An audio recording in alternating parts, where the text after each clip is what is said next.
Hviezdoslav is the most famous poet from one of the smallest European countries. This country is Slovakia, so the place where I'm from.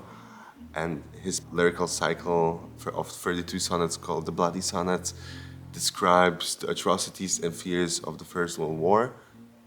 He's the Slovakian Shakespeare.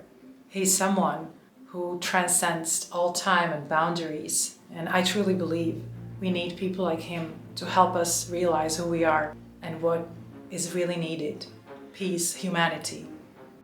All this cliché of how we think of pietà and of war were present from the beginning, so we went to do the right opposite, to do a very strong, expressive visual mosaic that I hope we've pushed it far enough for people to see it as a self-existing and self-standing piece of theater that's built on poetic texts.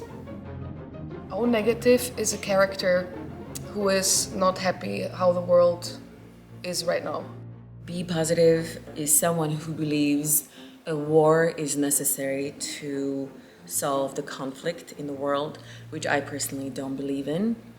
But I'm an actor, so I gotta play what the director wants me to play.